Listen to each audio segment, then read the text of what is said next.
I grew up in Massachusetts during the 70s. I lived on a relatively traffic-free street and there were always kids to play with. So if you weren't at school, we were outside. You came home when you heard your mom calling for you, but other than that, you were exploring the woods and going on adventures. My brother, who was 6 years older than me, would occasionally let me hang out with his friends, but for the most part, I spent my time with my best friend. There was an old yellow barn that was at the top of the street. It always looked abandoned, and my friend and I always wanted to sneak inside and check it out. Both our mothers were very adamant that we were not allowed to go near the barn, but never gave us a reason. During the summer, we were 8 years old and we were bored. We had already ridden our bikes 3 miles down to get ice cream and spent time feeding the ducks. It was while we were riding back to our street I mentioned that I really wanted to take a look in the barn and see what was in it. Michelle was less adventurous than me and was afraid we would get in trouble. I finally managed to convince her to come with me. So right around dusk we went behind the barn and found a very small window that was level with the ground. I was really tiny for my age and I knew I could squeeze in it and then find a way to open the door for my friend. So with her pushing me from behind and holding my legs, I finally got into the barn. It was dark and had a really nasty, dank, musty smell. I felt my way along the walls until I found the stairs and went up the main floor. It was much lighter in there and I was able to open the door for Michelle. As soon as she got in, she was ready to leave, but I wanted to do some exploring, so I made her stay with me. It was pretty much a big room. To the left were the stairs that I came up from, and to the right were another set of stairs that led to a loft. In the big room there were tools and chains hanging on one of the walls, plastic bags scattered around, and a chair that was sitting in the corner. Nothing else was in the big room. So we made our way up to the loft.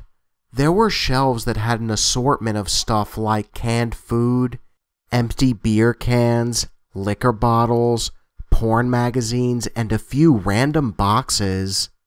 I figured it was a hangout for the older teenage boys in the neighborhood, so I wasn't too scared. I opened up one of the boxes and it contained bullets. I opened up another small box and in it was a handgun. I thought it was the coolest thing, not worried about why it was there or what it could be used for. By now, Michelle was freaking out and totally scared because it was much darker and she wanted to go home. She finally had enough and told me she was leaving. I said I would be coming in a few minutes. I just wanted to look around to see if there were any more treasures to find. I heard the door slam shut as she left, and I continued looking at the contents of other boxes.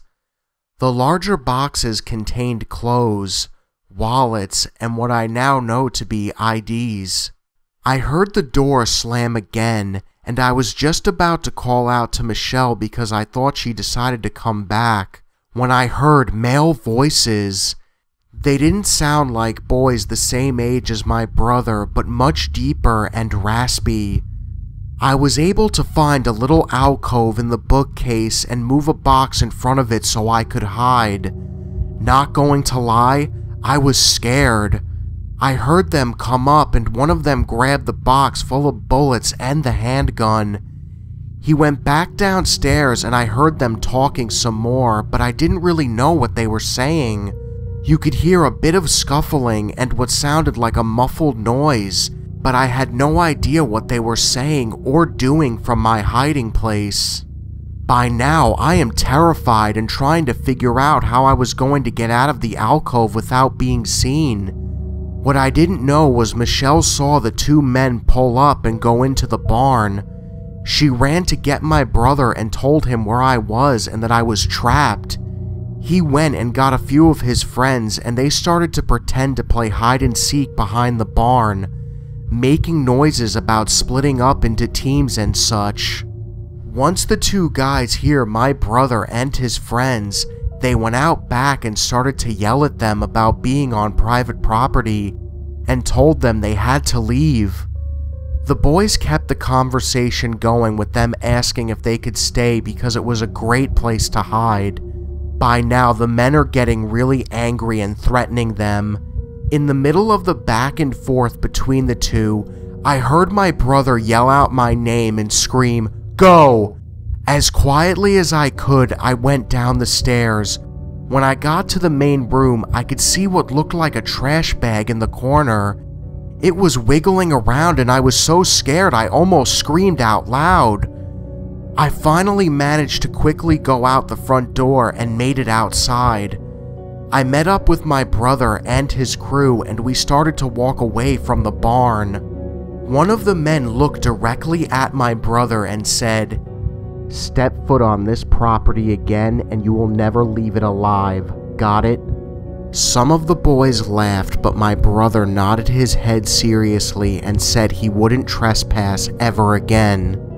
It was pretty quiet as we made our way down the now dark street. You could hear some of the parents calling out for their kids to come home. We could hear our mother call our names, so we separated from the group. I gave Michelle a big hug and swore her to secrecy about what we did.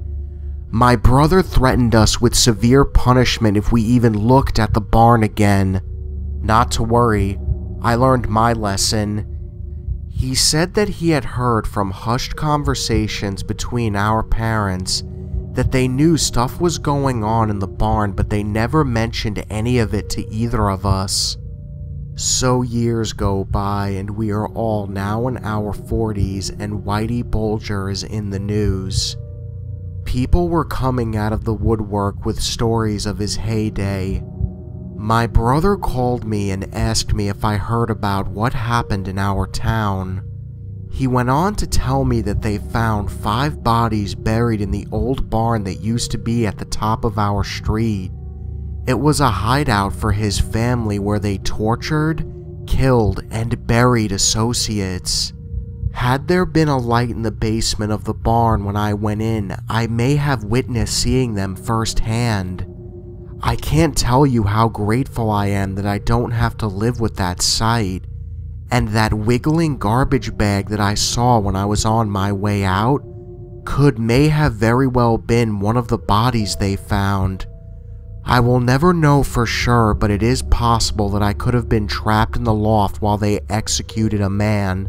I asked my father for details, but even to this day he was not forthcoming. Only to tell me that back then it was very bad for your health if you got in the middle of what was going on up there. So it was best to keep your mouth shut and your eyes closed.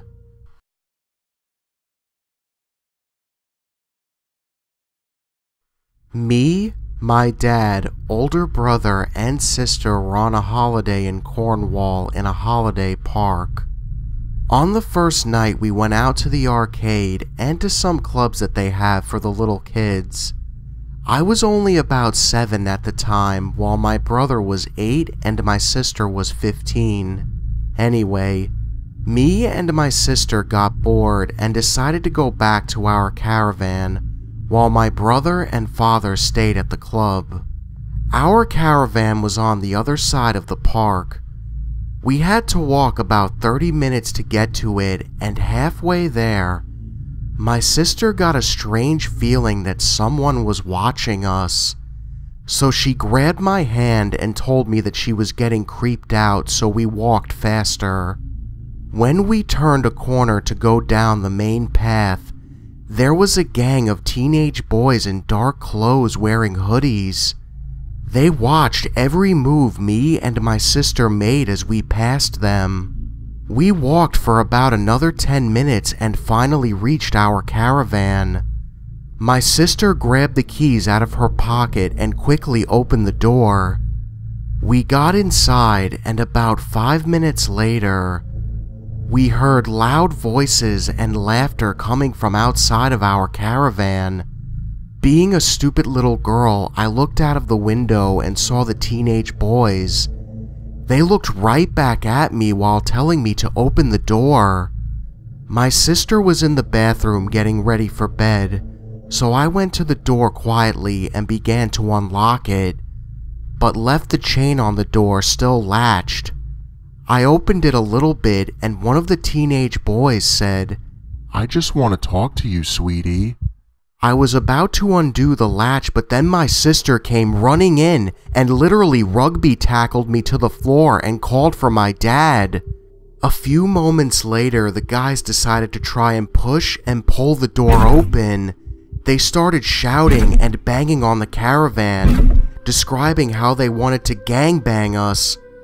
I'll spare you the details of what one of the nasty boys said. One of the boys almost got through the door until my dad came running with my brother shouting at them and scared them away. We refused to step foot near a holiday park again. Dear sick teenage boys, you had better hope we don't meet again.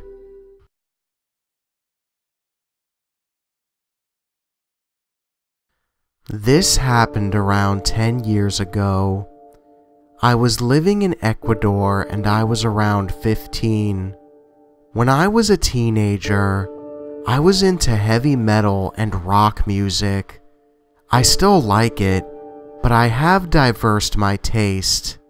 Anyway, I was into wearing the typical clothing for that genre of music, wearing all black, having a bunch of spikes and similar stuff in my clothing. I had a red hat that had some pins in there that looked like bullets, and some patches of my favorite bands at the time. In Ecuador, you don't dress as a civilian like in the US, but you have to use a uniform for going to school.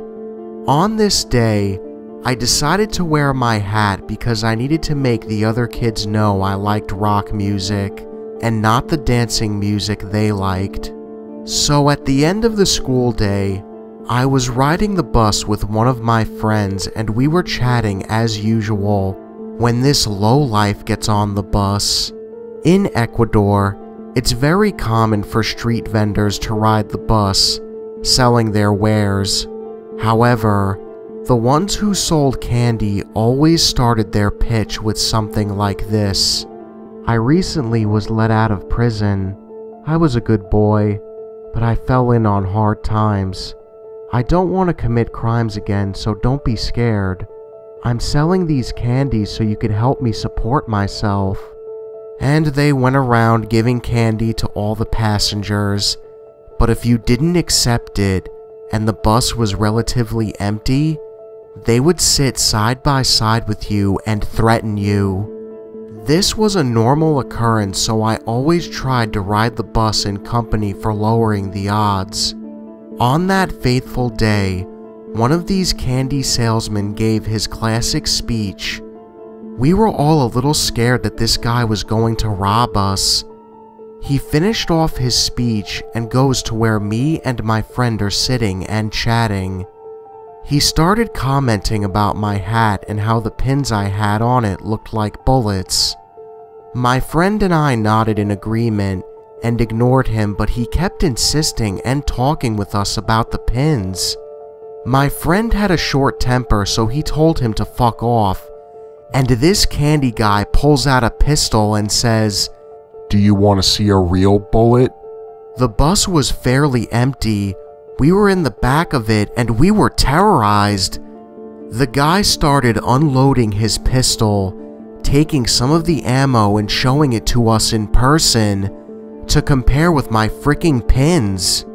After like 2 minutes, which felt like hours, he hid his weapon again, punched us in a playful manner and went on his way. I think I peed my pants a little after that, and my friend and I would never ride in the back of the bus ever again. At least I wouldn't. So murderous thief or gangster, I hope we never meet again.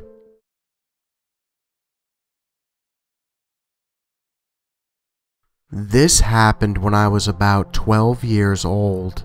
My friends and I used to ride our bikes all over Hell's Half Acre. We lived in a neighborhood bordering East Cleveland that got a lot of spill over crime from the ghetto. Most of these criminals were high school kids in gangs committing senseless crimes. There were lots of murders, robberies, and I even had one friend whose mother was in the wrong place at the wrong time and was killed by a stray bullet from a drive-by shooting. I guess our town wasn't the best neighborhood, but it wasn't the worst either. So I had saved up my money from birthdays and holidays. I saved up enough to buy a new mountain bike. It was pretty badass, although I believe it was only like $200, but it was the first thing I have ever saved my money for and bought for myself. Naturally, I wanted to take it in the woods to rip some trails, but being in an urban environment, all we had nearby were some small patches of woods. A few years prior to this, I ran away from home. I got lost for like 4 hours before stopping at a gas station and calling my dad to come pick me up. The reason I got lost is because I went behind the local post office and went through a pretty big wooded lot, the biggest I had seen in the area, and when I came out, I didn't recognize anything. So anyways, I called up my friend who also had a mountain bike and told him about the wood lot. We decided to go rip the trails. When we arrived at the post office, the scene was pretty much the same, except they fenced off the area with probably an 8-foot fence and barbed wire. Not the looping razor wire that is impossible to climb that you see in prisons and military compounds. Just regular barbed wire. Luckily, there was a small cut in the fence that we could sneak through with the bikes without having to climb over the barbed wire. Our urban exploration had brought us over many barbed wire fences, so we were accustomed to getting over them, but never with our bikes. So we snuck into the wood lot, got on our bikes and headed down the trail, which was on a downhill decline. As we just started to pick up speed, we were not even 50 yards into the lot when we saw ahead of us, probably another 50 feet, a group of 8 to 10 older black kids. They were all tatted up and not dressed like they were there for a camping trip. They were just standing there around a fire, smoking cigarettes or weed. We stopped and looked at them for what seemed like only a few seconds, and they seemed to notice us immediately. At first, they started yelling at us to come over to them. Neither of us moved. We were both good kids with good families, and we knew this was not a situation that we wanted to be in. They began getting more aggressive when we didn't respond, screaming, I said get the fuck over here. At this point, my friend and I looked at one another, knowing they wanted to steal our bikes and probably beat us up. We both were hoping one of us had some kind of an escape plan. And when we looked back to see what they were doing, we saw 2 of them running at us. We flipped our bikes around and took off back towards the fence. We were pedaling uphill, so we were going slower than we would have if we were on foot. I was in front and I jumped off my bike and ran with my bike in tow beside me. My friend followed and did the same. We were covering ground faster on foot since we were going uphill and couldn't gain any momentum on the bikes. We get to the top of the hill and were greeted by the barbed wire fence.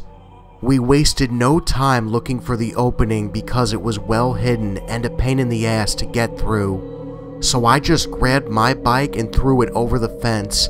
Then I grabbed my friend's bike and did the same. We scaled the barbed wire and jumped down from the top and into the parking lot where our bikes lay astrew. and hurriedly picked them up. Scaling the barbed wire had bought us some time, because the two guys behind us were holding the fence open for each other and one guy got his shirt snagged. We took off as fast as we could, and now we were on smooth pavement and a flat landscape. There's no way we were getting caught by someone on foot. We sped off a mile or so down the road and stopped at the gas station, scared shitless and gasping for air.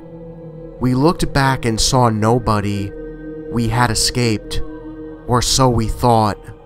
As we sat there in the parking lot of the gas station recapping what had just taken place, we were getting ready to ride away when our worst nightmare unfolded.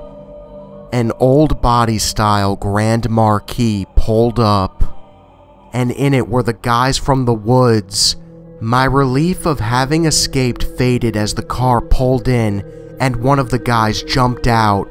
We jumped on our bikes and sped off before they could do anything, pedaling as fast as we could. They got in the car and followed us through the neighborhood as we were cutting through backyards and running for our lives. We eventually found our way into the backyard of someone's house, a couple of blocks down from my house that lived on a corner, and had a large wooden private fence which we hid behind. We could still see through the small cracks between the wooden planks and had a view of the street from two different angles. We saw the car pass twice, then nothing, but we didn't want to risk coming out yet. What if they were waiting up the street? What if they were waiting down the street? We didn't know what to do. Then the luckiest thing happened. The guy whose yard we were hiding in called the police. We saw the flashing lights through the fence and panicked. We thought we were going to be arrested, but the cops weren't concerned with what we were doing as much as they were concerned about who we were hiding from. We told them the story, and they gave us a ride back to our houses. It was over. The cops never did find who those guys were or what they wanted. I could only imagine that they wanted our bikes or they just wanted to beat us up for fun. Or maybe both. I moved out of that area about 3 years later, and my friend I was with stayed. He's currently serving jail time for gang-related crimes. 14 years later, as a 26-year-old, 6-foot, 225-pound guy, I still have frequent nightmares, at least once a month, where I am on foot or on a bike running through my old neighborhood while being chased by gangsters who want to kill me. This was probably the most terrifying experience of my life. Hey guys, thank you all for watching my video, and if you enjoyed this video, make sure to hit that subscribe button and join the Nightmare Army. I'm always looking for new soldiers in my Nightmare Nation. So, I hope everybody enjoyed the video, and I hope everybody's having a great Friday as well. And for those of you that suggested these topic of stories, I want to give a big thank you to you guys, and to guys that suggested other topics as well. Do not worry, I'm going to get to them very soon. I promise you guys that much. But anyways, guys, thank you all for watching. I hope you're all having a great day. And just remember, the best ideas always come out of nightmares.